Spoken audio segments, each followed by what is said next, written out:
से अगर आप चेंज करेंगे वैल्यूज़ को इस तरह छोड़ दें, ठीक है। आज हम देखते हैं कि डिफरेंट सॉफ्टवेयर्स की जो आपस में कम्युनिकेशन है वो कैसे होती है, और वो कम्युनिकेशन क्यों हम अनसिक्योर्ड कहते हैं कि वो कम्युनिकेशन अनसिक्योर्ड है, ठीक है, उसको हम क्यों कहते हैं। तो सबसे पहले हम इसका एक फोल्डर बना देते हैं। आपके फोल्डर में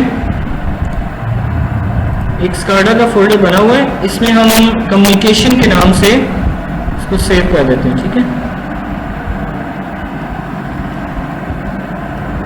और इसमें जो भी प्रोजेक्ट बनाएंगे हम यहाँ पे इसको लिखेंगे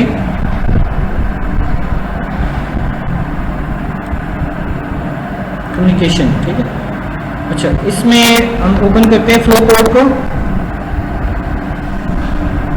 flow code basically different controllers को प्रोग्राम करने के लिए एक सॉफ्टवेयर है, और इसका जो अभी वर्जन यूज़ कर रहे हैं वो वर्जन 5 है, ठीक है। लेकिन ये वर्जन 5 जो पीक माइक्रो कंट्रोलर के लिए ज़्यादा है और AVR के लिए ज़्यादा है, ठीक है। तो अगर आप इसका वर्जन 6 आपके पास हो तो वो तमाम कंट्रोलर्स के लिए सेम है, ठीक है। तो हम बेसिक सा कंट्रोलर एक यूज़ कर लेते हैं, PIC 16F 876A, ठीक है। ये PIC का कंट्रोलर है, इसको हम यूज़ कर लेते हैं, ठीक है।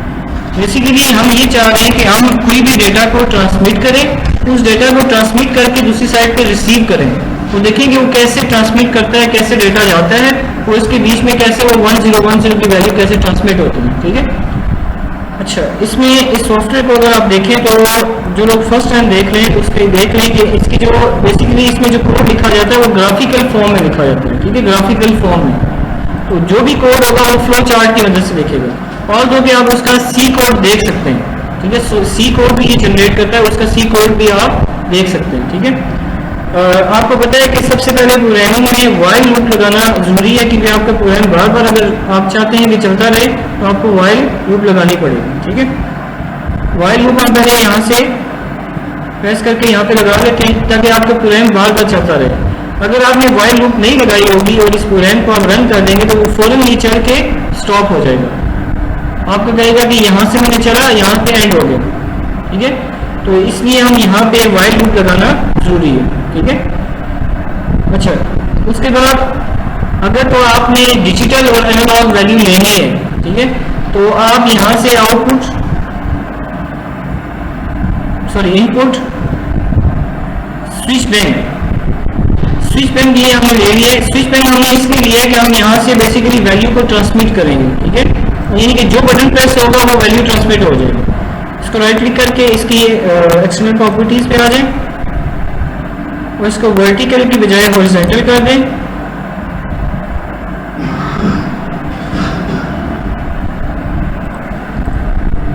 अप्लाई ओके कर दें।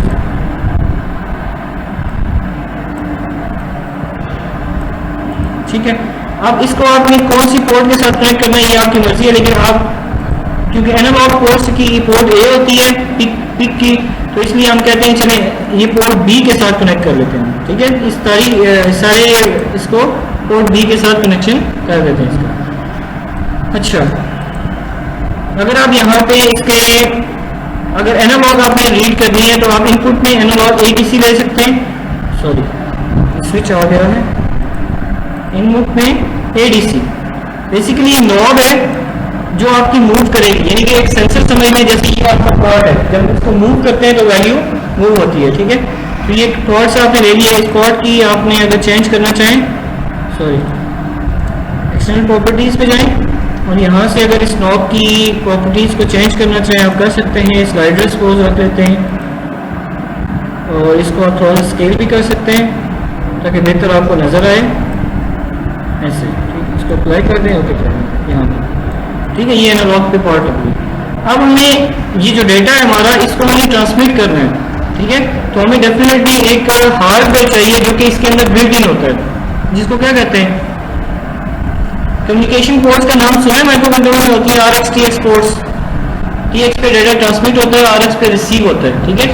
अगर आप इस चिप को मॉनिटर करें, माइक्रो कंट्रोलर की ये चिप है, इसमें ये पिन जो है वो आपकी TX की है 17 नंबर, ये TX लिखा हुआ है, और ये जो पिन है ये RX की है, यानी कि जब भी डेटा इसमें ट्रांसमिट करना होगा तो ETX पे करेगा और जब रिसीव करना होगा RX पे करेगा। ठीक है, तो हम यहाँ से एक हार्डवेयर RS-232 प्रोटोकॉल, ये बेसिकली प्रोटोकॉल का नाम है RS-232।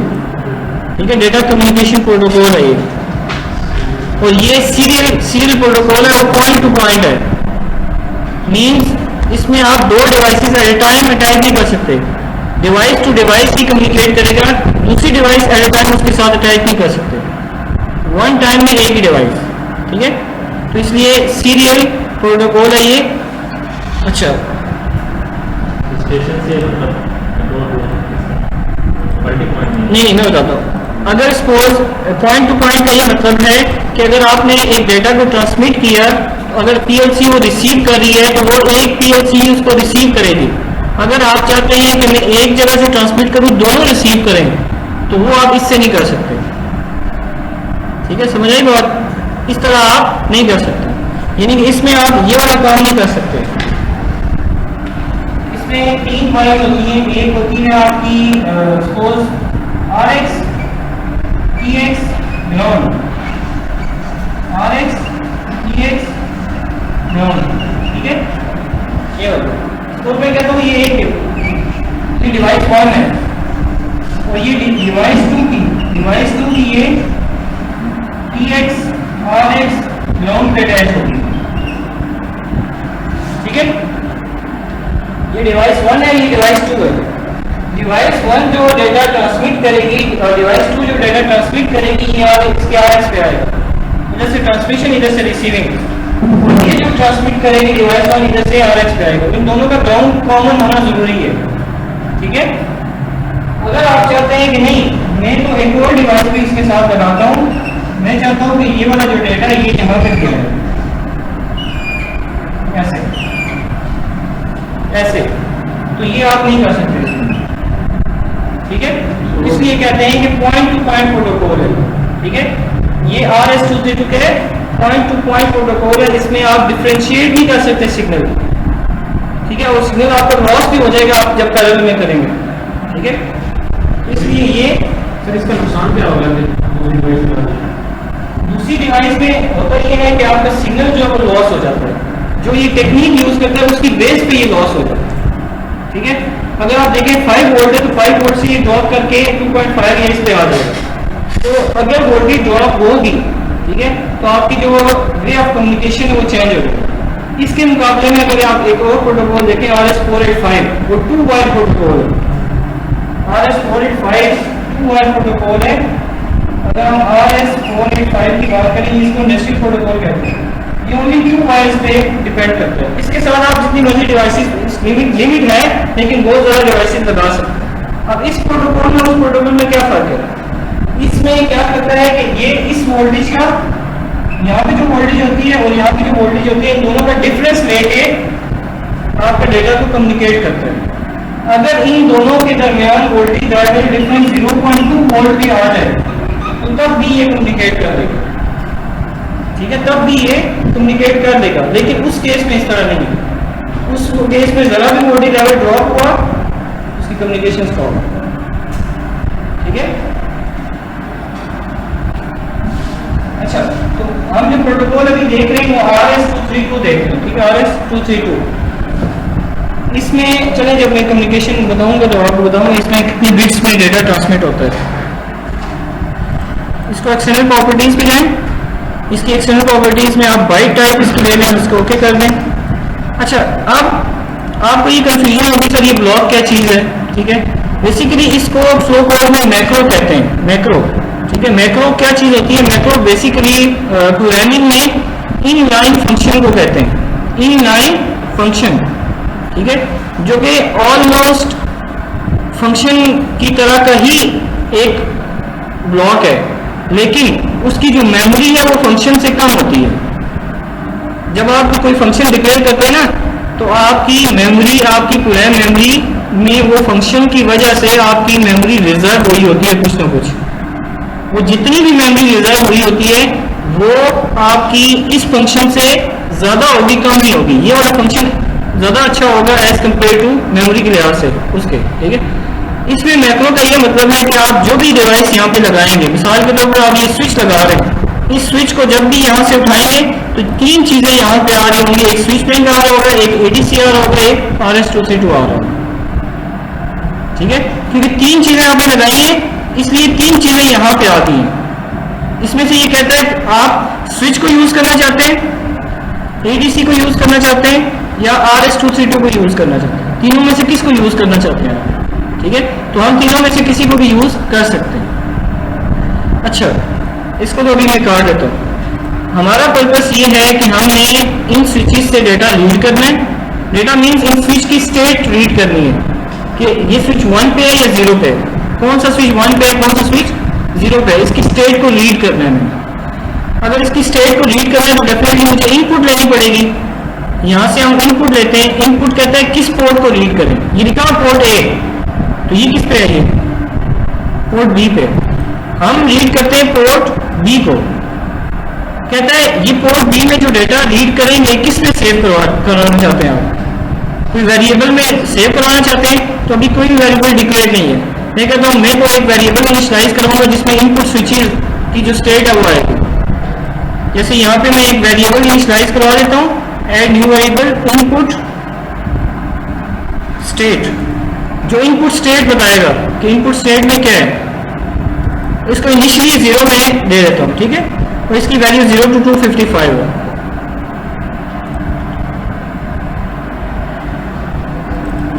जीरो टू 255 क्यों रखी है, क्योंकि आप देखिए कि एक बाइट की वैल्यू 255 से ऊपर नहीं जा सकती, तो स्विच आपका 8 बिट्स का है, इसका मतलब है इसकी मैक्सिमम वैल्यू 255 आएगी। अब इसने क्या किया, ये ऐसा ही है कि आपकी पोर्ट को रीड करके वैल्यू एक वेरिएबल में डाल दी। आप करते हैं ना सी में लिखते हैं पोर्ट, इसको C is equal two port B, इसका मतलब है C में पोर्ट B की वैल्यू आ गई है। इसी तरह आपने लिखा है इनपुट स्टेट पे आपकी पोर्ट B की वैल्यू आ गई, ठीक है, जो भी है, ओके। ये जो वैल्यू है ये आपकी पोर्ट B पे आ जाएगी, ठीक। अच्छा, फिर हम क्या करते हैं कि ये जो वैल्यू हमारे पास आई है इसको हम ट्रांसमिट करते हैं, सीरियल पे ट्रांसमिट कर देते हैं, ठीक है। कैसे करेंगे, आप मैक्रो एक उठाएं, यहाँ से ट्रांसमिट RS-232 पे जाएं और यहाँ से सेंड करेक्टर कर दें। कौन सा करेक्टर, आपने जो रीड स्टेट की है उसको सेंड कर दें। इसको आप यहाँ से कर सकते हैं, ये जो भी करेक्टर आपने रीड किया ऊपर इसको आप ट्रांसमिट कर दें, ठीक है। इसको ओके कर दें। यहाँ पे कुछ डिले हम दे देते हैं ताकि हमें नजर भी आए, वैसे बहुत तेजी से ट्रांसमिट होगा तो हम चले 1 सेकंड का डिले दे देते हैं, ओके कर दें, ठीक है। अब जब मैं इसको रन करूंगा तो ये देखें क्या ट्रांसमिट हो रहा है, 0 0 0 0। क्यों हो रहा है 0 0? इनिशियली 0 लेकिन प्रोग्राम तो आपका चल रहा है ना, बाद में तो 0 नहीं है।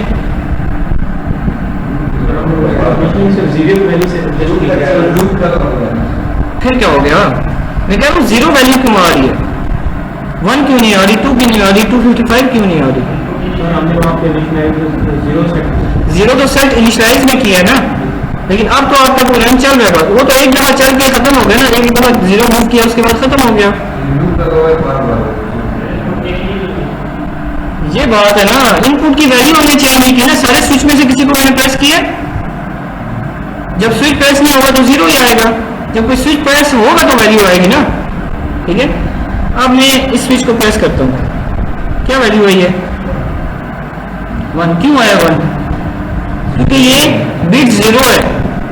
मुझे ये बताइए इसको प्रेस करना क्या आएगा, अब पीछे वाली 2 लाइन से नहीं बोलना किसी ने, पिछली वाली लाइन से नहीं बोलना, इसको प्रेस करना क्या आएगा,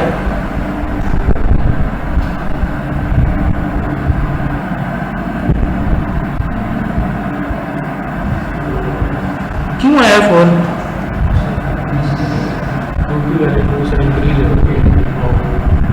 अल्लाह के बंदो, ये वो नहीं पड़ा हुआ, कैसे जो है वो, मुझे ये बताओ, इसको ऑन करना होगा, डेसिमल वैल्यू क्या करेगा,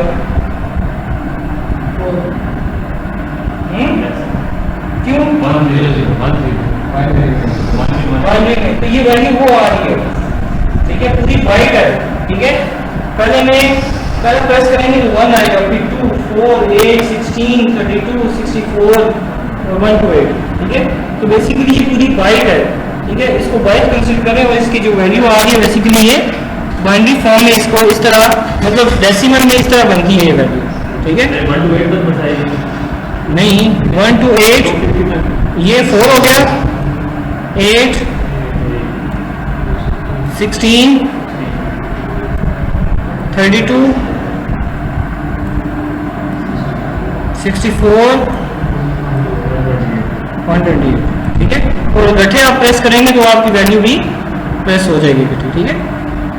अच्छा, ये तो हो गया आपका। डेफिनेटली जो फील्ड होती है आपकी, जो फील्ड में जो डेटा आ रहा होता है वो सिर्फ डिजिटल फॉर्म में नहीं होता, ठीक है। डिजिटल फॉर्म में नहीं होता, आपका डेटा जो है वो एनालॉग भी हो सकता है। तो आप एक जो बाइट्स, एक जो ये जो है ना बाइट बाय बाइट सेंड हो रहा है, पूरी बाइट सेंड हो रही है, ठीक है। जैसे 0 सेंड हुआ तो 0 पूरी बाइट है। तो आप जो है वो फील्ड में एनालॉग भी डेटा यूज हो रहा होता है, ठीक है। हम ये करते हैं कि हम एनालॉग को भी रीड करते हैं। वो कैसे करेंगे? आप यहां से मैक्रो पे आए, मैक्रो में एडीसी को रीड करें। अच्छा, एडीसी को यहाँ पे ऑप्शन है कि एज अ इंटीजर भी यूज कर सकते हैं और एज अ बाइट भी। बाइट रीड करने का मतलब ये है जैसे हम पीएलसी को 0 to 10 वोल्ट जब रीड करते थे तो वैल्यू क्या आती थी? 0 to 32767 यही आती थी ना। इसी तरह अगर बाइट में करेंगे तो आपकी जो वैल्यू है वो 0 to 255 आएगी, क्योंकि बाइट की वैल्यू मैक्सिमम 255 तक जा सकती है। तो इसको एज ए बाइट रीड कर लेते हैं।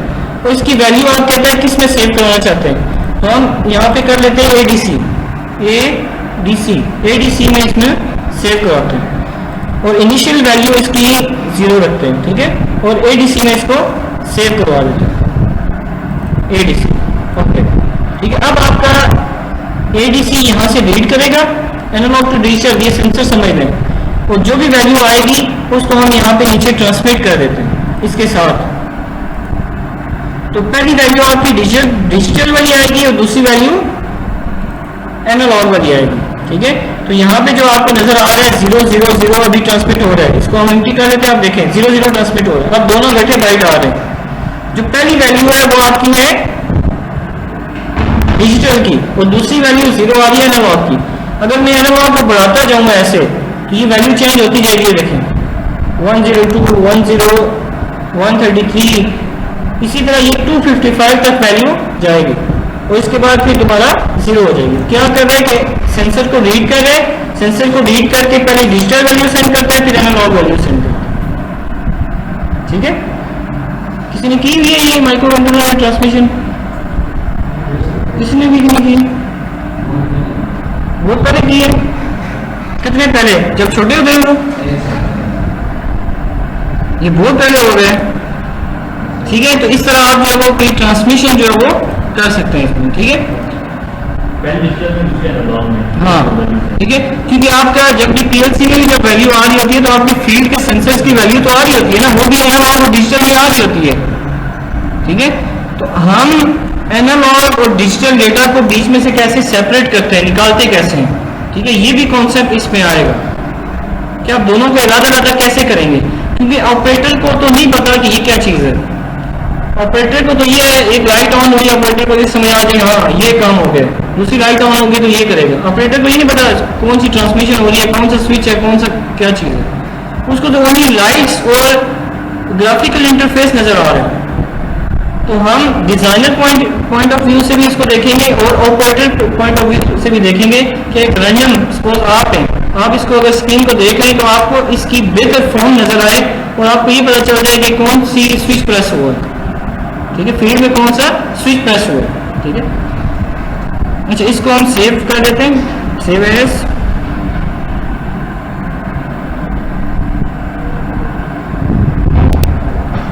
डेस्कटॉप, टू स्काडा कम्युनिकेशन, इसमें फ्लो कोड का फोल्डर बना लेते हैं, कोडिंग,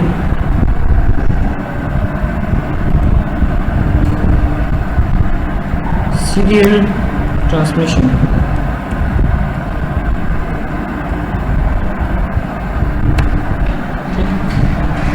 अच्छा,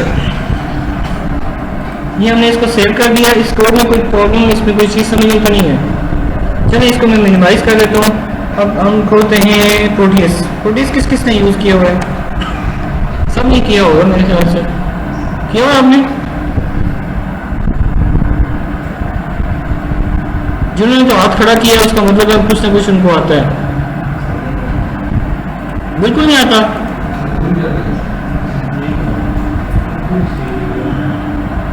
इसको सेव एज कर लेते हैं।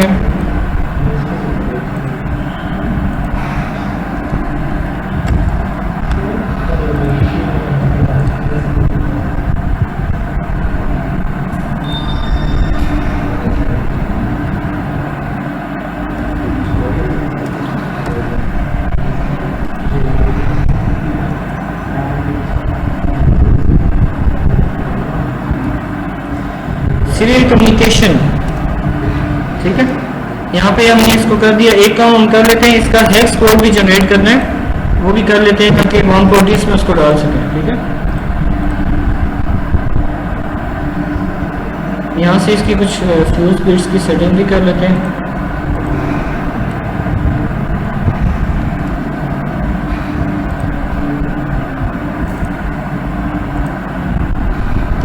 यहाँ से इसका फ्लो वर्ड इसको नहीं पता, ये हेक्स कोड जनरेट होता है। जिस फोल्डर में ये सेव होगा यहाँ से आप कंपाइल करेंगे तो ये हेक्स कोड जो है वो कंपाइल करके कोई एरर नहीं है तो आपका हेक्स कोड जनरेट कर देगा। ये हेक्स कोड वही फाइल है जो आपकी माइक्रो कंट्रोलर में बर्न होती है, ठीक है, हार्डवेयर में, ठीक है।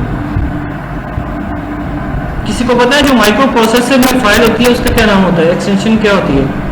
जब माइक्रो प्रोसेसर मैन्युफैक्चर होता है ना तो उसके लिए एक फाइल जनरेट होती है जो फैक्ट्री को जाती है। जैसे आप जनरल फाइल करते हैं इसकी, वो पीसीबी की होती है।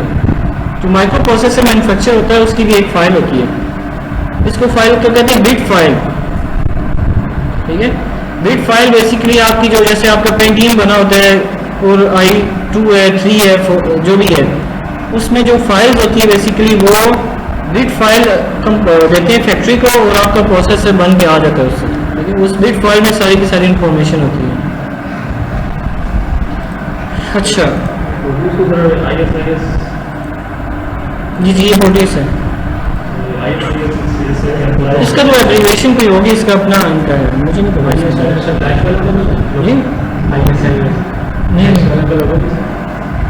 अच्छा, इसमें सबसे पहले हम क्या करते हैं, माइक्रो कंट्रोलर लगा लेते हैं। कौन सा था? 16F876A ये था।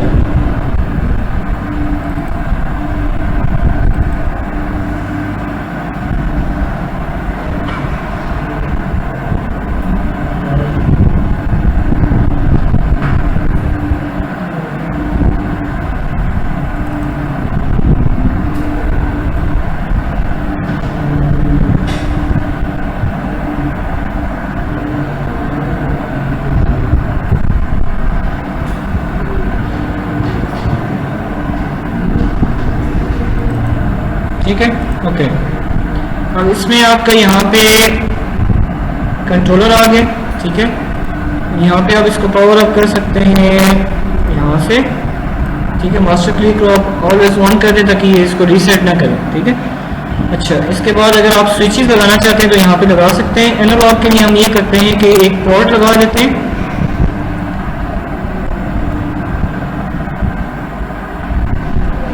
HG,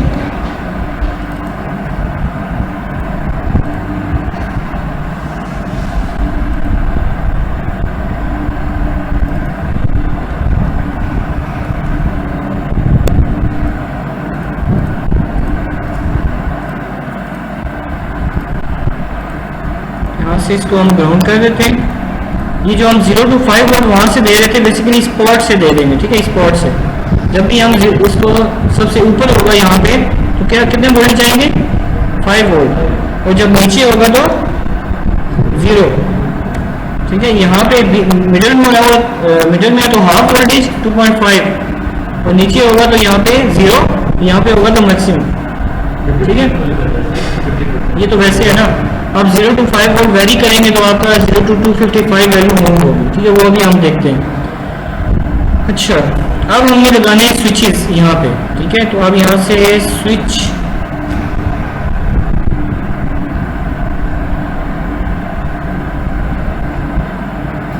नहीं, स्विच बैंक के नाम से है या क्या है,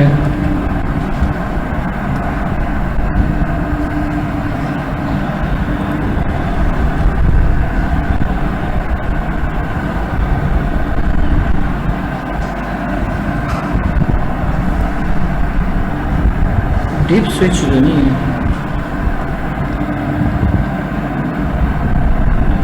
चलिए देख लेते हैं, स्विचेस देख लेते हैं जी।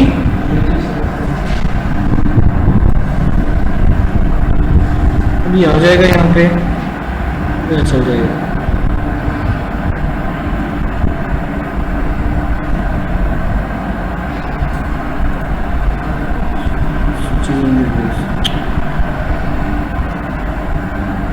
ये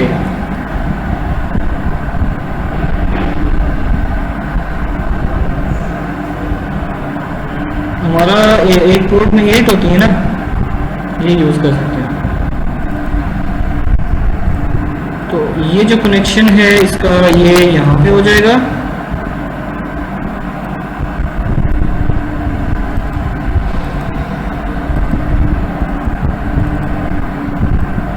इसको कैसे पता चलता है वहां पे कनेक्ट होना है? क्या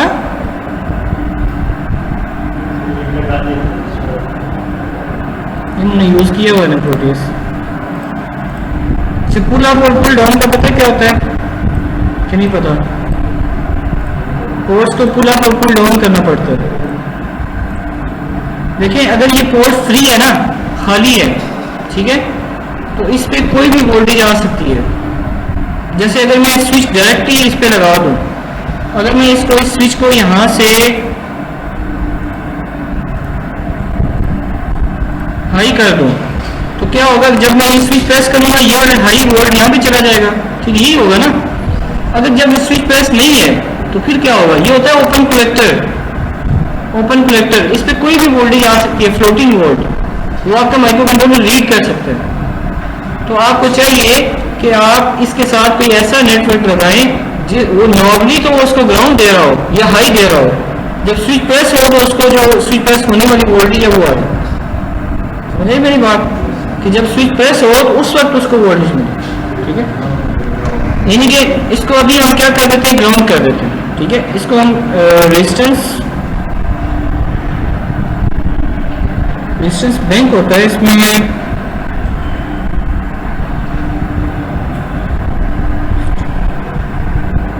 यहाँ पे रेजिस्टर है, ये यहाँ पे रेजिस्टर बैंक के नाम से एक होगा, पैक,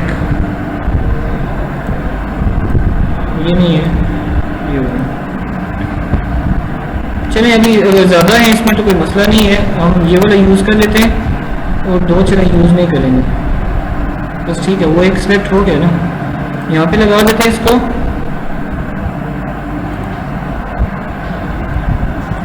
इसको आप एंटी क्लॉकवाइज मूव कर दें,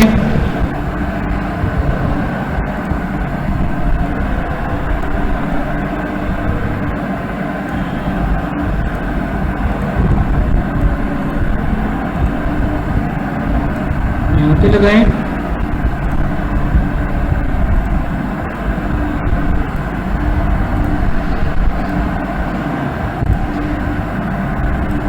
पेपर की तैयारी कर रहे हैं कि नहीं कर रहे? ठीक, अच्छा, इसके बाद यहाँ पे इसको जो है वो कर देते हैं ग्राउंड, ठीक है, यहाँ पे ग्राउंड कर दिया। अब देखिए इस नेटवर्क लगाने से हुआ क्या है। अच्छा, इसको एक और चीज़ 4.7 वोल्ट के साथ कर रहे हैं, 10 वोल्ट है तो कोई मसला नहीं है, खैर 4.7 वोल्ट से। अब होगा ये कि जब आपका स्विच प्रेस नहीं है, इसको क्या मिल रहा होगा, ग्राउंड मिल रहा है ना, कोई वोल्टेज नहीं है, इंटरप्ट यहाँ पे शॉर्ट है। जब यहाँ पे स्विच प्रेस होगा उसको जरूरत नहीं है, तो जब भी यहाँ पे प्रेस होगा तो ये 5 वोल्ट यहाँ से आएंगे यहाँ पे आपके इसके क्रॉस पूरी की पूरी वोल्टेज आ जाएगी। पहले तो ये तक ड्रॉप भी हो सकते थे, लेकिन यहाँ पे आप रेजिस्टेंस के क्रॉस 5 वोल्ट ड्रॉप होंगे, एग्जैक्ट 5 वोल्ट आपको पोर्ट पे मिल जाएंगे और आपकी पोर्ट फ्लोट नहीं रहेगी क्यों। इसको कहते हैं पुल डाउन। ठीक है, अगर आप ये रेजिस्टेंस के साथ 5 वोल्ट लगा देते यहाँ पे ग्राउंड की जगह और इस जगह पे ग्राउंड दे देते तो ये हो जाता पुल अप हो जाता। ठीक है, इसको हम पुल अप कहते हैं। लेकिन वो क्या करता, नॉर्मली वो हाई होता, जब प्रेस होता तो जीरो हो जाता। दोनों में फर्क ये है, पुल अप में आपका नॉर्मली आपकी पोर्ट हाई होती है और जब प्रेस करते हैं तो जीरो आ जाता है।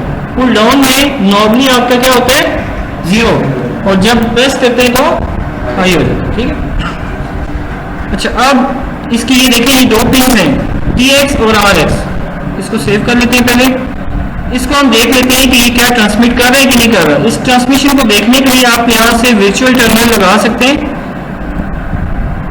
जो कि इसका RX जो है वो इसकी TX पे और इसकी RX इसकी TX पे। ठीक है, इसको आप देख सकते हैं। ओके, ठीक है, इसको हम यहाँ से रन करते हैं वर्चुअल टर्मिनल। अब ये क्या कह रहा है, क्या कह रहा है, PLC इसमें प्रोग्राम ही डाला होगा। तो यहाँ पे हम जो क्रिस्टल सेट किया था वही करते हैं 20 और इसके बाद यहाँ से इसमें प्रोग्राम डाउनलोड कर देते हैं। ठीक है, प्रोग्राम हमारा पड़ा हुआ है ग्रुप 2 में, प्रोग्राम्स में, स्काडा में था, स्काडा में, प्रोटीज में, कम्युनिकेशन में, कोडिंग में, ये सीरियल। ठीक है, इसको क्या करें और अब इसको रन करें। इससे पहले कोई क्वेश्चन पूछा था,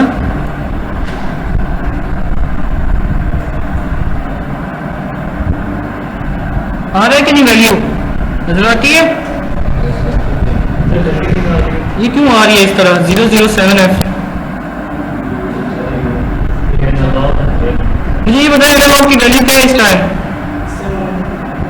एनालॉग की वैल्यू क्या है इस टाइम? ठीक है 7F ही है, लेकिन यहाँ पे मुझे कोई वोल्टेज की फॉर्म में बता सकते हैं क्या वैल्यू होगी?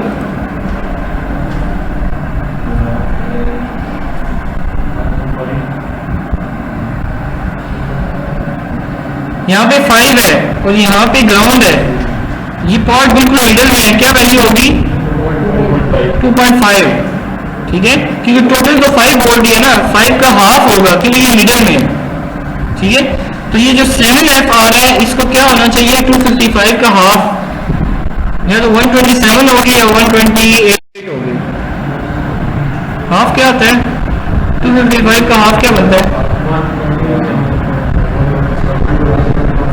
0.5 है ना, या तो ये 127 होगी या 28 होगी। तो हम 7F को देख लेते हैं क्या बनता है। ये 7F को अगर आप देखें तो यहाँ पे प्रोग्रामर्स में जाएं और हेक्साडेसिमल में आ रहा है ना, चलिए इसको रीस्टार्ट होने दे फिर हम देखते हैं। अच्छा, इसमें याद रखें कि ये जो है वो ओनली सिर्फ ये कॉन्सेप्ट ही नहीं है, ये आपके माइंड को ब्रॉड करता है। यही चीज़ मैंने आपको पहले ही बताया था, आपको कोई भी सिस्टम डेवलप करना हो तो आप पहले प्रोडक्ट्स पे लेके आते हैं उसको, उसकी कोडिंग को मॉनिटर करते हैं, सारा कुछ देखते हैं, उसके बाद माइक्रो कंट्रोलर लगाते हैं। ठीक है, आप इस माइक्रो कंट्रोलर से रियल हार्डवेयर को कंट्रोल कर सकते हैं। ठीक है, इस हार्डवेयर से ये जो अंदर बना हुआ है इससे आप रियल हार्डवेयर को कंट्रोल कर सकते हैं। GSM की सारी कोडिंग जो यहाँ पे होती है, GPS की होती है, इसी तरह बहुत सी डिवाइसेस उसकी होती है। ठीक है, इस लेक्चर में आपकी कम्युनिकेशन तो कवर होगी, लेकिन और भी बहुत सी चीज़ें आप सीखेंगे। ठीक है, वो सीख भी रहे होंगे। अच्छा, इसमें अगर आप देखें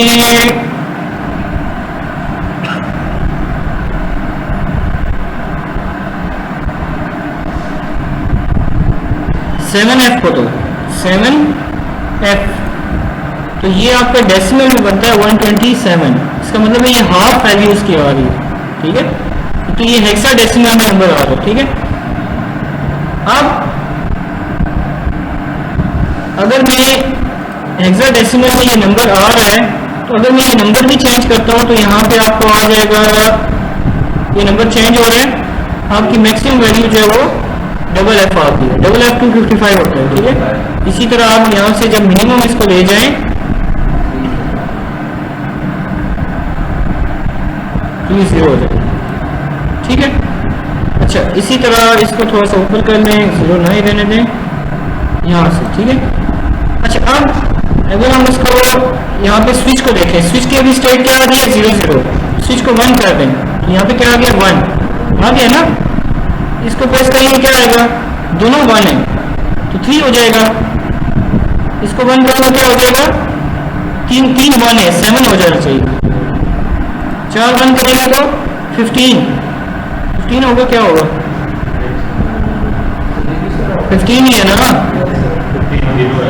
एफ है ना, एफ 15 कर देना। ये क्या कह रहे हैं, ये किस तरह हो रही है, ये इस तरह हो रही है कि फिर वही फॉर्मूला में इन दोनों लाइट्स को हम क्या वैल्यू देंगे, दोनों लाइट्स को पहले तो एक लाइट को ऑन करना था, दोनों को ऑन करना हो क्या वैल्यू देंगे, पीएलसी में क्या वैल्यू देंगे,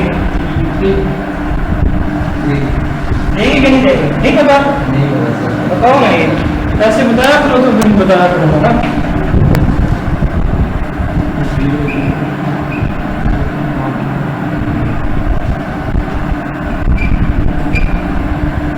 ये आपकी एक बाइट में 8 बिट्स है, एक 8 बिट्स है, ठीक है।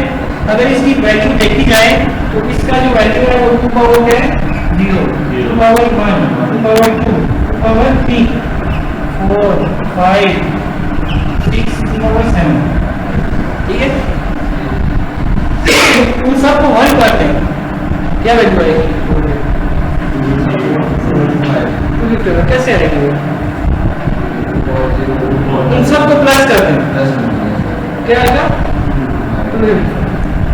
अगर हमने इन दोनों लाइट्स को ऑन करना है, इन दोनों को बंद करें और सबको 0 कर दें, क्या वैल्यू आएगी, क्या दोनों को प्लस कर देना, 2 पावर 0 प्लस 2 पावर 1 3 आएगी। तो ये वही वैल्यू है जो कि आपको वो लाइट्स ऑन करने में होगी। अच्छा, अब अगर इन देखो, इन दोनों को मैंने ऑन किया हुआ है और सबको ऑफ किया हुआ है, क्या वैल्यू आ रही है, ये 3 आ रहा है। अब मैं इसको ऑन करता हूँ, क्या वैल्यू होनी चाहिए 7 आ गई, ये वैल्यू इंक्रीज कर रही है, ठीक है, समझ आइए ना जी।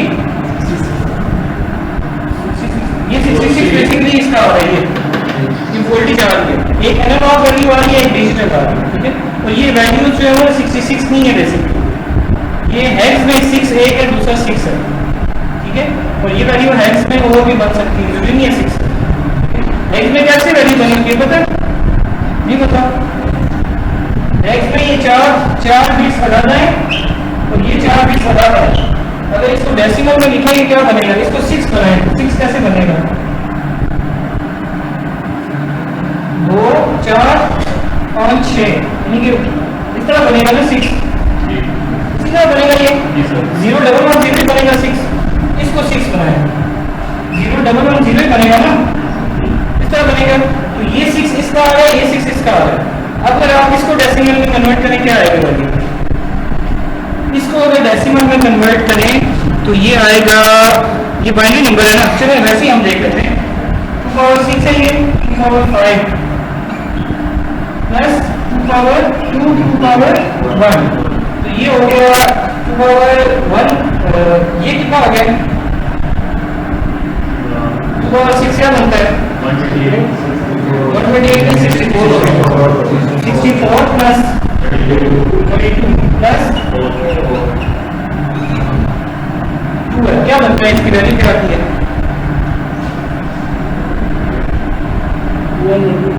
क्या मेरे ख्याल से मुझे खुद ही कैलकुलेट करना चाहिए, 4 4 8 9 10 11 12 6 3 9 ये क्या थी 4 4 8 9 10 11 12 2 1 6 3 9 111 ही आती है ना।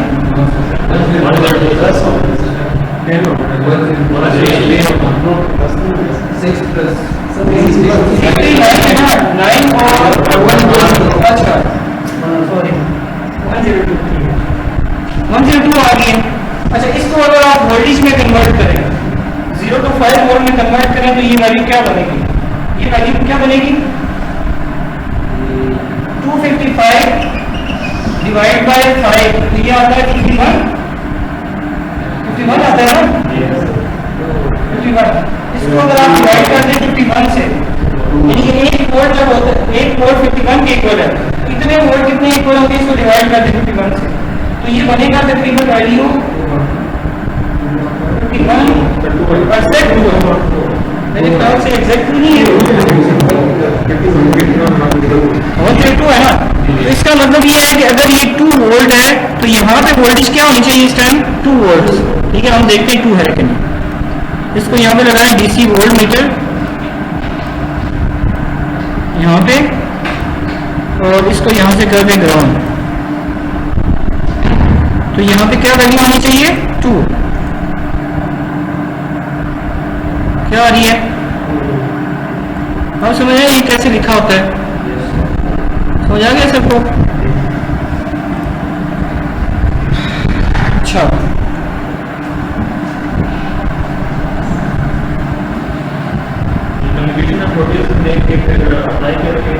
आप मैं बताता हूँ, अभी ये लेक्चर एंड होने से पहले ही पता चलेगा क्या हो रहा है। अच्छा,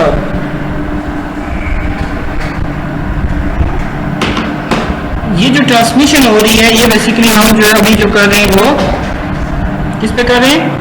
प्रोटीज पे। हमने देख लिया कि ट्रांसमिट सही हो रहा है डेटा, जो हम करना चाह रहे थे बेसिकली वही ये काम कर रहा है। ठीक है, अब हम बनाएंगे डिजाइनर पॉइंट ऑफ व्यू से, जो बनानी थी वो हमने बना दिया, और लैब व्यू में भी कुछ काम करेंगे डिजाइनर पॉइंट ऑफ व्यू से, और लैब व्यू में ऑपरेटर पॉइंट ऑफ व्यू से भी हम ग्राफिकल इंटरफेस बनाएंगे इसी चीज का, कि आपको ऑपरेटर को किस चीज से कंसर्न है, डिजाइनर क्या काम करता है, ऑपरेटर क्या काम करता है। ठीक है, इसको हम कर देते हैं सेव, इसको भी आप मिनिमाइज करो। अब हम आते हैं लैब व्यू की तरफ। लैब व्यू का नाम सुना हुआ है? अभी सुना होगा ना। बेसिकली ये graphical user interface based software है, और इसमें जो बहुत ज़्यादा कैपेबिलिटी है, जैसे नेट लैब है इसी तरह ये भी बहुत ज़्यादा, यानी कि पूरी दुनिया है इसमें। ठीक है, और बहुत ही पावरफुल सॉफ्टवेयर है। ठीक है, इसमें जब भी इसको ओपन करेंगे तो आप ब्लैंक प्रोजेक्ट ओपन कर लिया, ब्लैंक प्रोजेक्ट में एक आपकी फ्रंट विंडो है और एक फ्रंट पैनल है और एक आपकी कोड है, यानी कि पीछे आप उसकी कोड लिखेंगे, तो आपका ब्लॉक डायग्राम और फ्रंट पैनल दोनों डिफरेंट है। ठीक है, इस पे आपका इंटरफेस डेवलप होगा और पीछे आप इसकी कोडिंग कर रहे होंगे। ठीक है, अच्छा, बेसिकली होगा ये कि हम इस सॉफ्टवेयर से सीधे डेटा ट्रांसमिट करेंगे, सीधे डेटा को ट्रांसमिट करेंगे, और एक दूसरा सॉफ्टवेयर है जिसमें जाके उसी सीरियल को रीड करेंगे और रीड करके हम डिस्प्ले करवाएंगे। ठीक है, तो अब हमने यहाँ पे तो कोई ऐसी चीज नहीं लगाई जहाँ से ट्रांसमिशन हो रही हो, मतलब बाहर सॉफ्टवेयर से बाहर जा रहा हो डेटा। ठीक है, यहाँ पे कोई चीज नहीं लगी हुई, लेकिन प्रोटीज में ये कैपेबिलिटी है। यहाँ पे अगर आप देखें तो कॉम पिन के नाम से, कॉम PIM, कॉम पिन के नाम से एक पोर्ट है जो कि बेसिकली डेटा को सॉफ्टवेयर से यानी कि कॉम पोर्ट पे ट्रांसमिट करवाती है। ठीक है, तो अब आप यहाँ से इसको ये वाली पोर्ट लगा दें, ये वाली, और इसका जो R एक्सटर्नल है इसके R एक्सटर्नल पे अटैच कर दें, और इसका जो T एक्सटर्नल है उसके T एक्सटर्नल पे अटैच कर दें। ठीक है, और ये इसकी सेटिंग मैं आपको बाद में बताता हूँ। इसका बॉड रेट भी बहुत इंपॉर्टेंट है। बॉड रेट क्या चीज़ होती है? DLC में बताया था, बॉड रेट बिट्स पर सेकेंड, यानी कि कितनी बिट्स पर सेकेंड वो सेंड करता है। ठीक है, तो यहाँ पे जो हमने बॉड रेट रखा हुआ है, ये रखा हुआ हमने एक्सटर्नल प्रॉपर्टीज पे जाए तो ये 9600 बिट्स पर सेकेंड ये सेंड करने की कैपेबिलिटी रखता है। ठीक है, अच्छा, ये इसका इंटरफेस है बैक एंड, जहाँ पे आपने इसको प्रोग्राम करना है। इसमें भी वाइल लूप बहुत इंपॉर्टेंट है। आपने कोई भी प्रोग्राम लिखेंगे तो वाइल लूप आप लोग को जरूर लगानी पड़ेगी, नहीं तो आपका प्रोग्राम चलते ही एंड हो जाएगा। ठीक है, तो इसमें वाइल लूप लगाने का तरीका ये है, कोई भी प्रोग्राम जब आप लिखेंगे राइट क्लिक करें, राइट क्लिक में सर्च पे जाएं, सर्च पे जाके आप यहाँ पे वाइल लिखते हैं।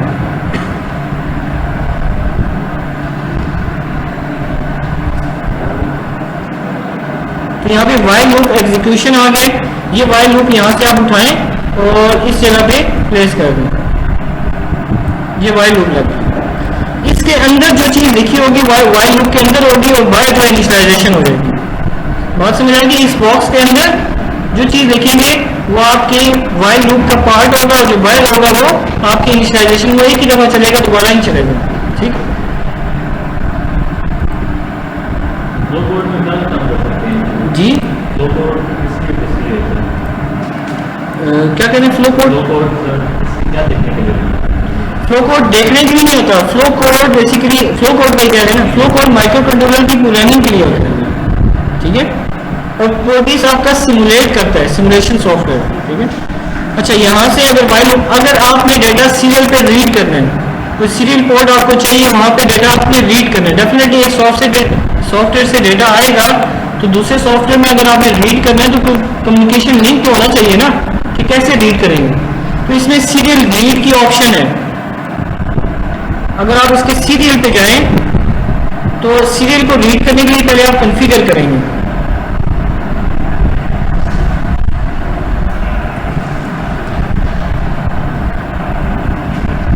अच्छा एक बात मैं अभी बता देता हूँ कि जो लोग ये देख के समझ रहे हैं कि हमारा सर ये तो इस लेक्चर के बाद हमें स्काडा कभी समझ नहीं आएगा, तो ये वो वाला स्काडा सॉफ्टवेयर नहीं है जो आप पीएलसी में यूज करेंगे।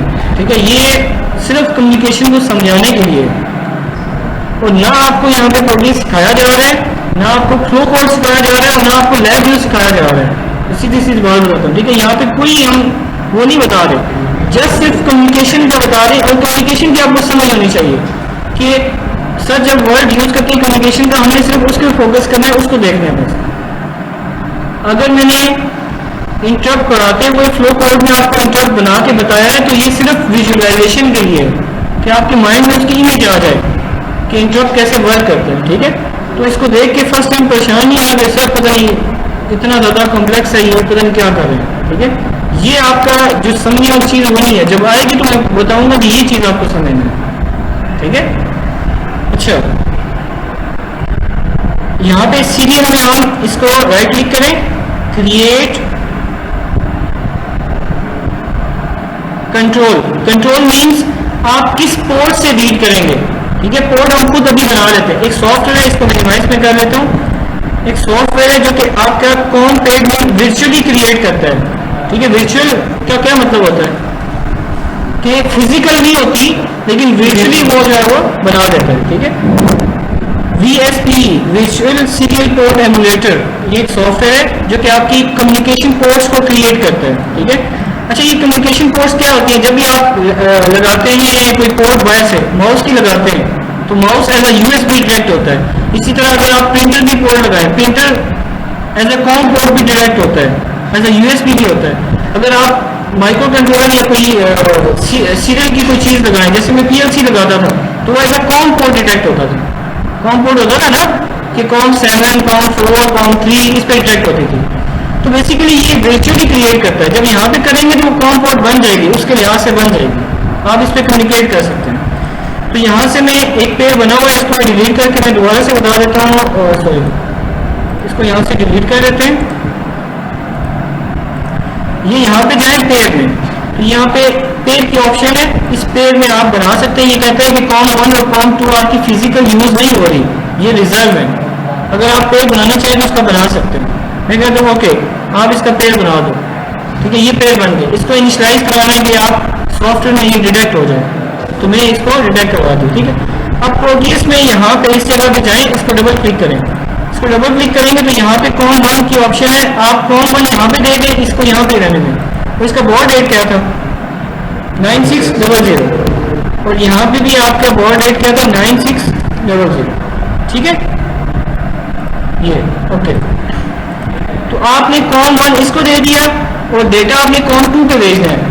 ठीक है, दूसरी कॉम पोर्ट पे, यानी कि कॉम 1 एक डिवाइस है, कॉम 2 दूसरी डिवाइस है। ठीक है, वो कॉम पोर्ट हम बेसिकली इस जगह पे ये बना दिया हमने, ये जो आपने कॉन्फ़िगर किया है ना, ये वाला क्रिएट कंट्रोल, ये कॉम पोर्ट यहाँ पे बना दिया आपने। इसको आप सेलेक्ट कर सकते हैं। ये तो स्टॉप वाला है यहाँ पे, ये जो है यहाँ पे आप सेलेक्ट कर सकते हैं। यहाँ पे इसके टूल पैलेट पे जाएं और यहाँ से आप अपनी मर्जी से इस कोड को सेलेक्ट भी कर सकते हैं। यहाँ से। अब ये देखिए COM1 और COM2 ना आता अगर मुझे पेयर बना रहा होता, ठीक है, वो क्यों नहीं पोर्ट आई, COM3 4 क्यों नहीं आई, क्योंकि पेयर नहीं बनाया हुआ हमने।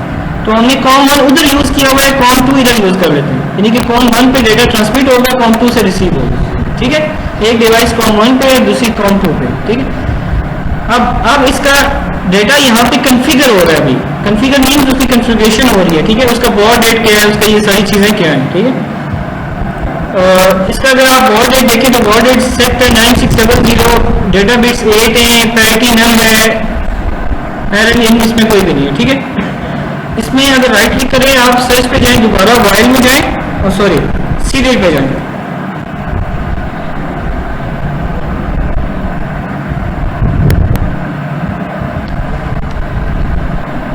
सीरियल प्रोटोकॉल में जाएं तो आपके एक ऑप्शन है रीड की, यहाँ से, यानी कि डेटा को रीड करना, राइट करने की भी ऑप्शन है, रीड की भी ऑप्शन है, यहाँ से आप वो डेटा को रीड कर सकते हैं, ये ठीक है। तो जो भी डेटा यहाँ पे आ रहा है, अगर आपने रीड करना है तो ये वाला प्लॉट लगाएंगे, ठीक है, यहाँ पे। और अगर हम इसको यहाँ से डायरेक्ट यहाँ पे डायरेक्ट लगा सकते हैं ऐसे, ठीक है, और इसका एरर जो है वो यहाँ पे लगा दें, तो बेसिकली जो डेटा आएगा वो यहाँ पे रीड होगा। अब ये कह रहा है बाइट काउंट, बाइट काउंट का मतलब ये क्रिएट कांस्टेंट, ये कह रहा है जो बाइट्स आ रही है कितनी बाइट्स आप रिसीव कर रहे हैं, कितनी बाइट्स है,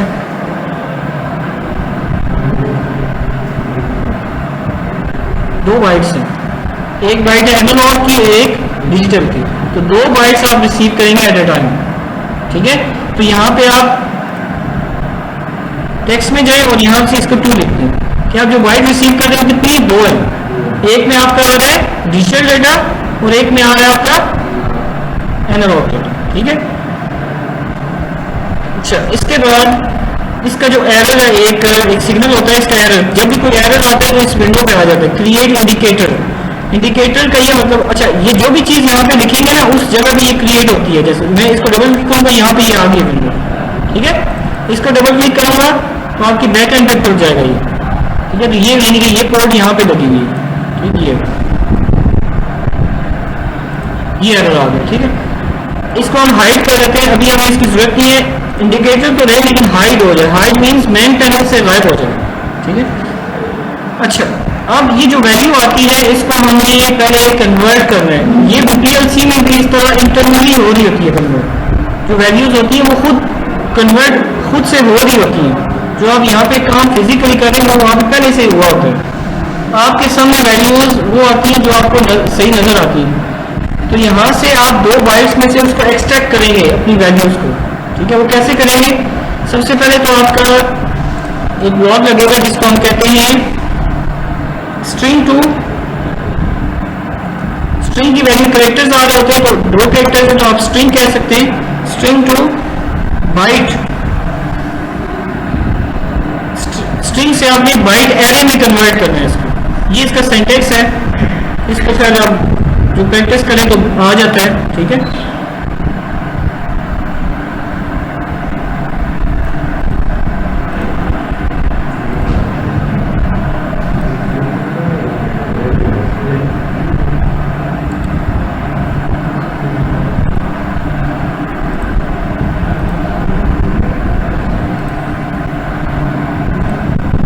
ये रीड इसका बफर है, जो भी वैल्यू आएगी वो इस जगह पे आएगी, ठीक है। राइट क्लिक करें इसको,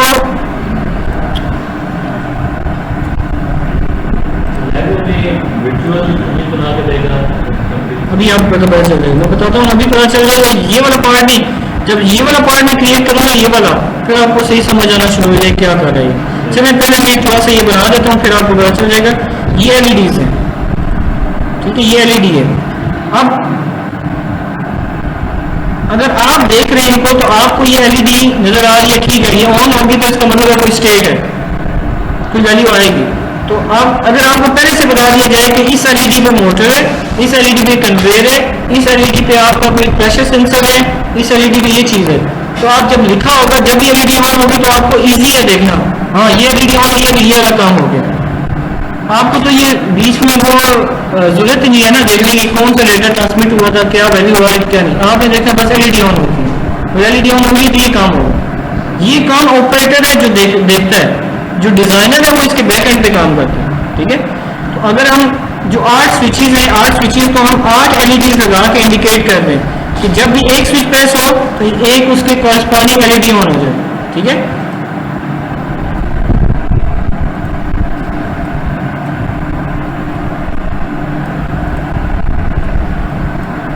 ये टोटल 8।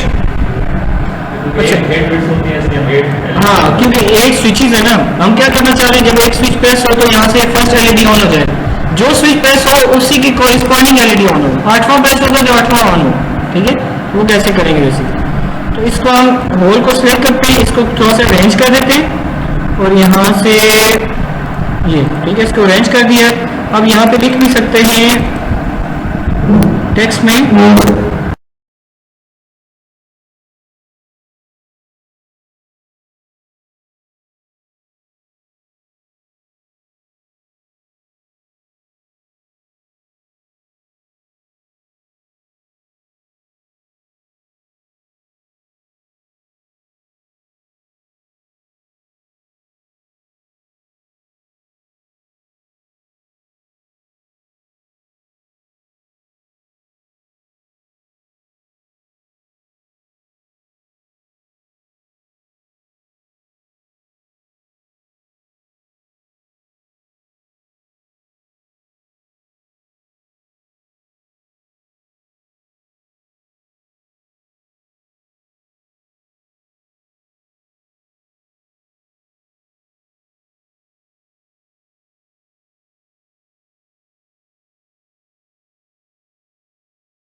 अच्छा, एक फिर हम यहाँ पे एक एनालॉग मीटर बना देते हैं। राइट क्लिक करें, इस पे यहाँ पे एक ऑप्शन होगी न्यूमेरिक इंडिकेटर्स मीटर, ये वाला, ठीक है।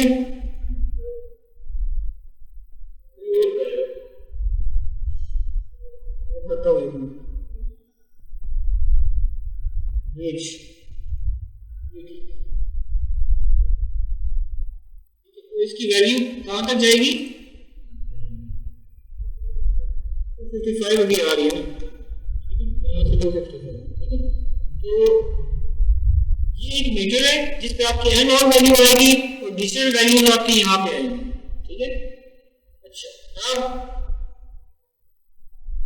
बैकएंड पे जाएगा नाम, तो यहाँ पे हम यहाँ तक पहुंचे, ये एलईडीज भी आ गई है यहाँ पे सामने।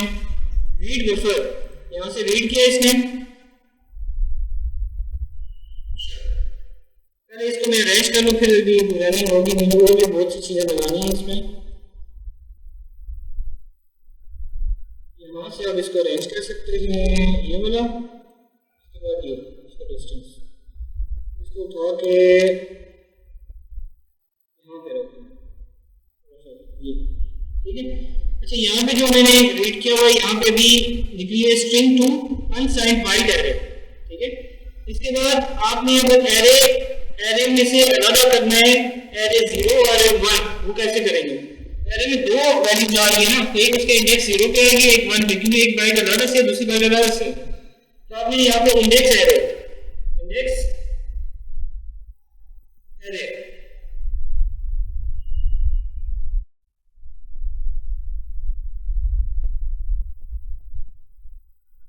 इसको थोड़ा सा पीछे कर देते हैं यहाँ पे, और यहाँ से इसको, तो इसका एरे का क्या है, कौन सा इंडेक्स, यहाँ पे कांस्टेंट 0 वाला इंडेक्स यहाँ पे आ जाए, और इसका एक और भी इंडेक्स होगा जो कौन सा होगा, 1 पे, क्योंकि एक बाइट तो आपकी 0 इंडेक्स पे आ रही होगी और एक 1 पे आ रही होगी, ठीक है। एरे का पता क्या होती है, नहीं पता, बेसिकली मेमोरी है, ठीक है। सी प्रोग्रामिंग में हम जब पढ़ते हैं तो एरे बेसिकली डेटा स्ट्रक्चर है, ठीक है, उसमें डेटा सेव होता है। वो कैसे सेव होता है, तो बेसिकली इस तरह की मेमोरी होती है, ठीक है।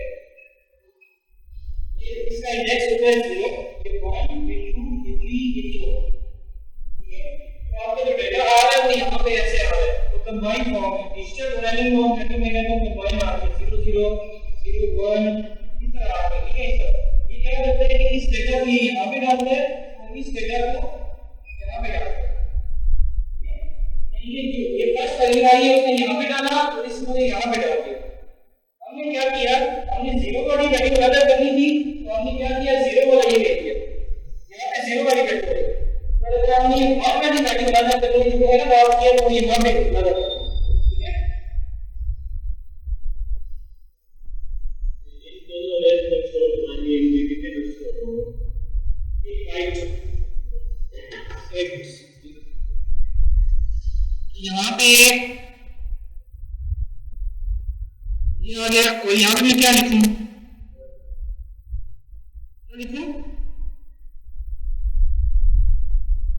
मुझे बोले ना कोई मसला नहीं है, सारे एक जैसे ही हैं, क्योंकि एरे का इंडेक्स 0 पे हमने डिजिटल सेव करवा दिया, 1 पे एनालॉग, ठीक है।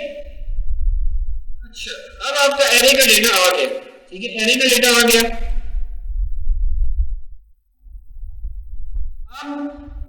इस डेटा को आप ये जो एलिमेंट आया है इसको आप डायरेक्टली भी मीटर पे मूव, मीटर की जगह ये ठीक है, इसको आप यहाँ पे डायरेक्टली भी मूव करवा सकते हैं, यहाँ पे इस मीटर पे,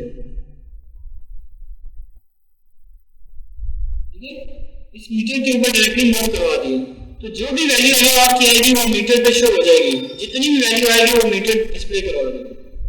लेकिन जो आपकी स्विचेस की वैल्यू आ रही है, हम चाहते हैं कि हर एलईडी पे अलग अलग एक एक बिट अलग हो, ठीक है। उसके लिए आपको थोड़ा सा कोड और लिखना पड़ेगा, क्योंकि बाइट तो पूरी आ रही है पूरे मीटर पे शो हो जाएगी, लेकिन हमने एक एक बिट को अलग करना है, उस पूरी पहले बिट को बाहर निकालना है, उसके बाद उसको अलग करना है, ठीक है।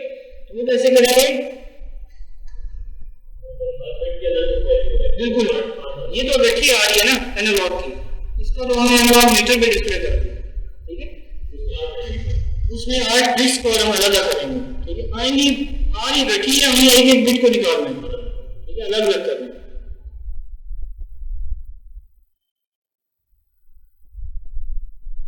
इसमें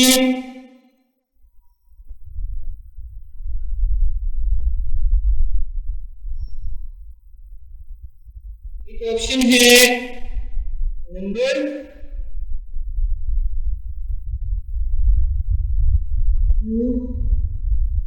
Boolean, number to boolean array,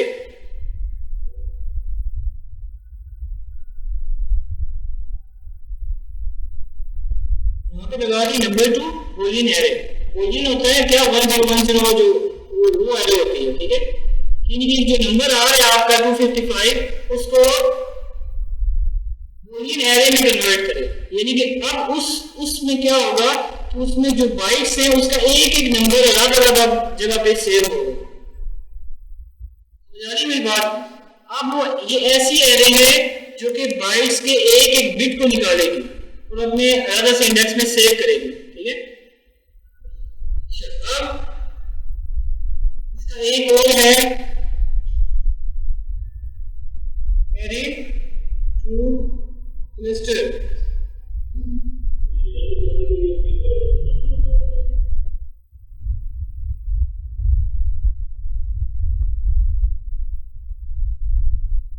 array two cluster. इसमें उसके बाद हमने करना है इसको अनबंडल, यानी कि उसकी हमने 8 उसकी निकालनी है कि हर एक पोर्ट जो है वो डायरेक्टली एलईडी के साथ लग सके। अनबंडल इसको कहते हैं, अनबंडल करते हैं। बस ये लास्ट है, ठीक है, परेशान नहीं होना, लास्ट है ये। इसके बाद ये जो है वो डायरेक्टली जब यहाँ पे लगाएंगे तो ये 8 पोर्ट्स निकलेंगे, 8 नहीं 9 है, 9 इसलिए कि इसको राइट क्लिक करें तो एरे हमने यहाँ पे क्लस्टर साइज ये 8 कर, ये 8 हो गई, ठीक है। और हर पोर्ट हम यहाँ से उठा के रेडी करेंगे, बिल्कुल।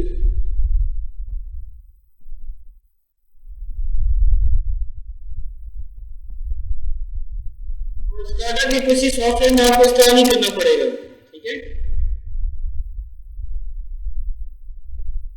जो बात समझाने वाली है वो अब आएगी। तो आप कहेंगे सर आप ये पूरा लेक्चर दे चुके हैं और कहते हैं आप समझाने वाली बात आई। वो इसलिए है कि देखिए इसको हम दोबारा सबमिट कर देते हैं।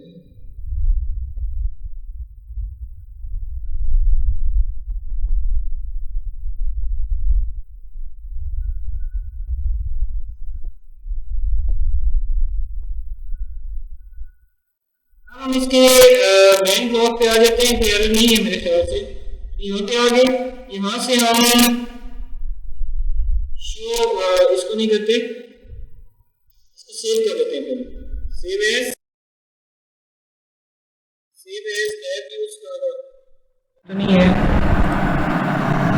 PLC रूटू स्काडा लैब व्यू के नाम से इसको सेव कर देते हैं।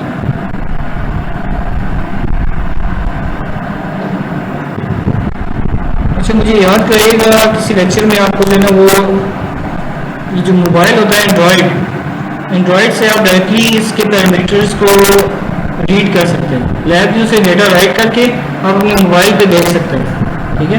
तो मैं किसी लेक्चर में आपको बता दूंगा, ठीक है। तो कोई गुंजाइश हुई किसी लेक्चर में तो मैं वो भी आपकी कम्युनिकेशन बता दूँगा। जैसे ये जो पैरामीटर्स हैं ये आप ट्रांसमिट कर रहे हो और अपने मोबाइल स्क्रीन पे इसको रीड कर रहे हैं, ठीक है। हाँ ये अच्छा, इसमें इसको हम करते हैं मिनिमाइज और यहाँ से इसको रन कर देते हैं, ठीक है। जब इसको रन करेंगे तो यहाँ पे आप देखें कि यहाँ से ट्रांसमिशन हो रही है, ये हो रही है, देखा है ये डेटा ट्रांसमिट हो रहा है, ये 1 सेकंड के बाद ये ट्रांसमिट कर रहा है, ये पोर्ट ऑन ऑफ हो रही है। लैब व्यू पे आए, लैब व्यू में यहाँ से इसको रन कर दें, वैल्यू आई कि नहीं 100, ठीक है, ये वैल्यू आ रही है आपको। और इसको अगर आप मिनिमाइज करें तो अब एक तरफ हम लैब व्यू खोला हुआ है और दूसरी तरफ हमारे डेटा आ रहा है, ठीक है। 8 हमारे स्विचेस है, 8 स्विचेस यहाँ पे डिस्प्ले हो रहे हैं। स्विच को मैं प्रेस करूँगा, इसको मैं थोड़ा साइड पे कर देता हूँ।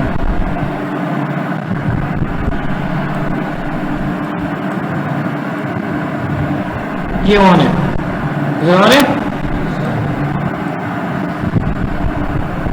चलिए इसको थोड़ा सा सेलेक्ट करते हैं, चलिए इसको थोड़ा सा ये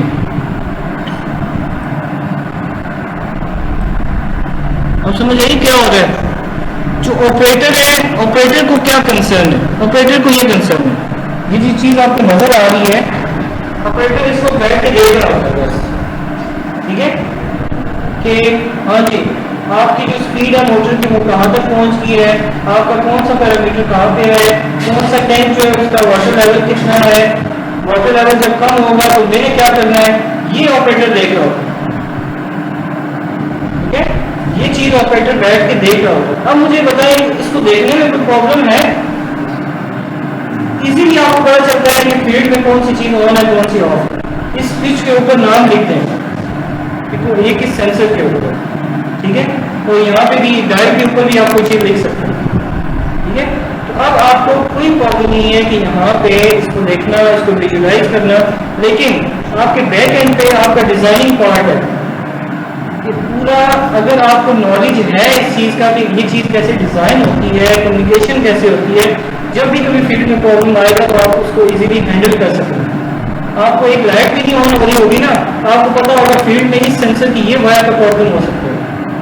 मुझे ही बताएं, मैं भी इसको उतार दूँ, वो एक कोटी से एक केबल उसकी सेंसर की उतार दूँ, आप बेशक स्विच को प्रेस करते रहे यहाँ पे ऑन नहीं होगा, नहीं होगा ना। तो आपको क्या पता चलेगा कि ये स्विच प्रेस करने से भी ऑन नहीं हो रहा, या तो इस स्विच में प्रॉब्लम है, यही होगा ना, एक स्विच में प्रॉब्लम है। अगर एक स्विच प्रेस करने से यहाँ पे आ रहा है, दूसरा स्विच प्रेस करने से नहीं आ रहा, तो मतलब कम्युनिकेशन में कोई प्रॉब्लम नहीं है।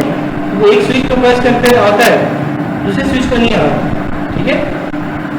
अच्छा अब अच्छा इसको जो है ना आप 0 to 5 वोल्ट में कन्वर्ट भी कर सकते हैं, ऐसा वोल्टेज भी देख सकते हैं, ठीक है।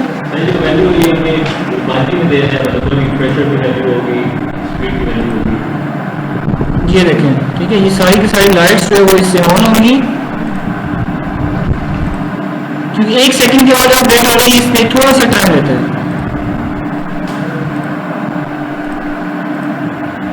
ठीक है, और मैं एनालॉग को मूव करके भी दिखा देता हूँ। अभी 2 वोल्ट से ना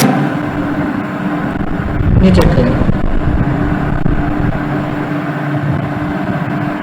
ये ठीक है।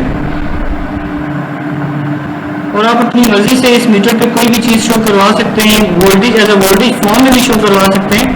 ठीक है, और ये बहुत ही इजी सॉफ्टवेयर है, अगर थोड़ी सी समझ आ जाए इसकी तो। टूल पहले इसका यहाँ पे है,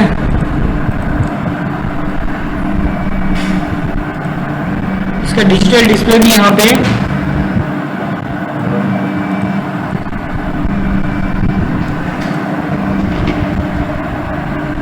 अस्सलाम वालेकुम, अस्सलाम वालेकुम, वालेकुम सलाम। जब मैं क्लास में थोड़ी देर तक कॉल कर, 4 बजे अगर होगी तो फिर ठीक है, 20 मिनट, ठीक है। अच्छा, डिजिटल फॉर्म में भी यहाँ पे शो कर सकते हैं, और अगर चाहें आपकी वैल्यू स्केल भी हो सकती है 0 to 100% में। ठीक है, वो कैसे होगी, इसको राइट क्लिक करके यहाँ पे आए और यहाँ से जस्ट इसको डिवाइड कर दें। किससे डिवाइड करेंगे, किससे डिवाइड करेंगे कि 0 to 100% में स्केल होगी? यार ये तो आप बता दो ना। ये जो वैल्यू आ रही है इसको मैं किससे डिवाइड करूं तो मेरी वैल्यू 0 to 100% में शो होगी। किस वैल्यू से डिवाइड करूं मैं, ये जो वैल्यू आ रही है 0 to 255 वाली, क्या आपकी वैल्यू 0 to 100% तक शो हो? जो वैल्यू तो 0 to 255 आ रही है वो 0 to 100 शो परसेंटेज में शो। मेरा बहुत ही मुश्किल क्वेश्चन है वैसे।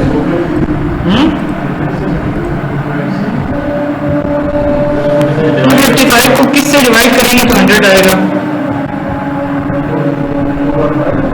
2.5 ये होगा ना, तो नहीं होगा 100 2.5, ठीक है।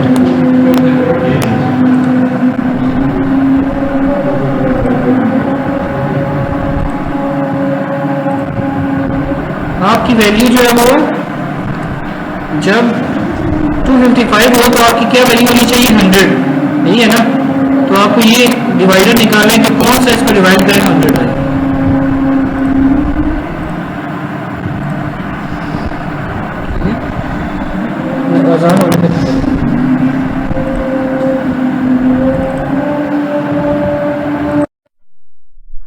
अगर इसको हम मॉनिटर करें यहाँ पे डायरेक्ट, यहाँ पे इसको हम यहाँ से ऑन कर देते हैं और इसको भी हम ऑन कर देते हैं। ठीक है, अब ये वैल्यू जो है वो 0 to 50% में शो होगी। ठीक है, और 100% में। और इसको भी आप अगर यहाँ से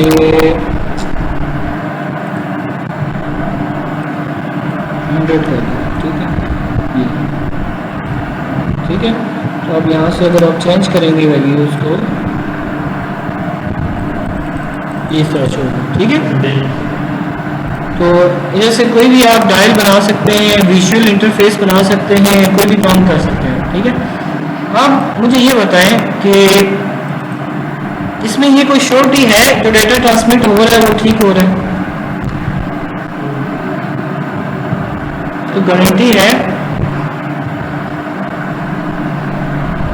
हाँ जी,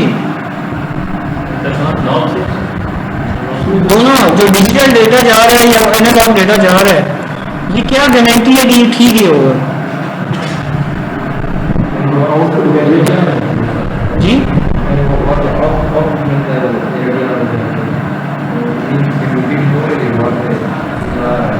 अच्छा, तो नेक्स्ट टाइम ना ऑन हो तो फिर यानी कि हमें कोई सिक्योरिटी नहीं है, हमें कोई चीज़ ऐसी इम्प्लीमेंट की नहीं है इसमें जैसे ये पता चले कि जो डेटा ट्रांसमिट कर रहा था वही रिसीव हो रहा है। हम जब स्विच प्रेस करेंगे एलईडी ऑन हुई तो हमें पता चलेगा। ठीक है, और गलती से अगर एलईडी हमने 1 को प्रेस किया और एलईडी 2 ऑन होगी तो फिर कोई भी प्रॉब्लम हो सकती है। ठीक है, क्योंकि इसमें कोई सिक्योर प्रोटोकॉल इंप्लीमेंट है ही नहीं। आपकी पहली बाइट दूसरी की जगह आ जाए, दूसरी पहली की जगह आ जाए, फिर ये तो अभी स्पीड नहीं है इसकी, अगर मैं इसको स्पीड को फास्ट कर दूं कुछ भी हो सकता है, ठीक है। आपका डेटा कभी भी गार्बेज हो सकता है। आपका माइक्रो कंट्रोलर अभी तो एक ही काम कर रहा है, और 10 काम वो बैठे एक साथ शुरू कर दे, वो तो डेटा ट्रांसमिट करने में कुछ भी कर सकता है। चले माइक्रो कंट्रोलर तो गलत नहीं करेगा, लैब यू रिसीव करते हुए कुछ कर दो, या वो किसी प्रोसेस में बिजी हो जाए और एक बाइट मिस हो जाए, दूसरी बाइट उसको पहले का रिसीव हो जाए, फिर क्या होगा? फिर होगा प्रॉब्लम, ठीक है। तो यही पूरी चीज, एक तो ऑपरेटर इंटरफेस, एक डिजाइनर इंटरफेस, और एक आपको कम्युनिकेशन बताने के लिए कि कम्युनिकेशन में ये एरर हो सकता है। अब ये जो डेटा ट्रांसमिट हो रहा होता है वो कैसे होता है? एक इसकी डेटा बिट्स होती है, RS-232 में क्या होता है, एक डेटा बिट्स है, और एक इसकी पैरिटी बिट होती है, और एक इसकी स्टार्ट बिट, एक एंड बिट, ठीक है। जो डेटा आपका ट्रांसमिट हो रहा होता है वो कैसे होता है? आपका टोटल डेटा में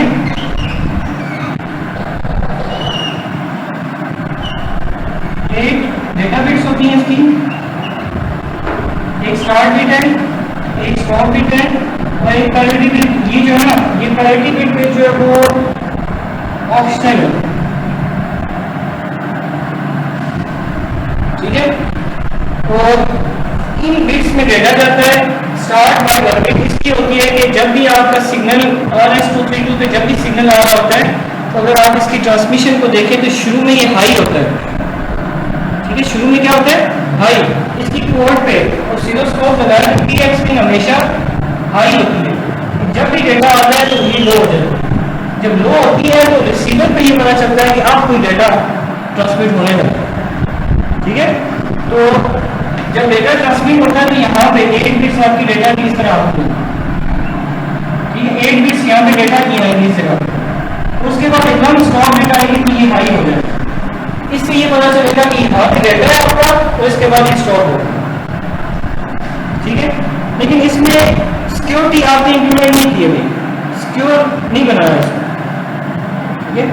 सिक्योर तो इसलिए होता है ना, हम क्या करते हैं कि हम कोई इसमें प्रोटोकॉल इंप्लीमेंट करते हैं। हाँ, रिसीवर एंड पे कोई चेक होता, जब रिसीव करता तो कोई फार्मूला लगाता है उसके ऊपर, जिससे ही उसको पता चलता हाँ कि आप डेटा जो है वो सिक्योर। कल हम प्रोटोकॉल ऐसा पढ़ेंगे जिसमें जो है वो प्रोटोकॉल पढ़ेंगे, और फिर उस प्रोटोकॉल को उसके रियल स्काडा सॉफ्टवेयर पे, WinCC पे हम देखेंगे कि वो डेटा जो है वो कैसे ट्रांसमिट होता है। ये तो आपका हो गया RS-232। अब हम RS-232 पे सिक्योरिटी इंप्लीमेंट करेंगे, ठीक है। सिक्योरिटी इंप्लीमेंट करेंगे, इसको हम कहते हैं मॉडबस, ठीक है। मॉडबस प्रोटोकॉल है, और मॉडबस बहुत ही फेमस प्रोटोकॉल है, इंडस्ट्री में यूज होता है, सिमेंस बहुत ज़्यादा यूज कर रहे हैं, और भी बहुत सी कंपनीज यूज कर रही हैं। और मॉडबस जो है वो बेसिकली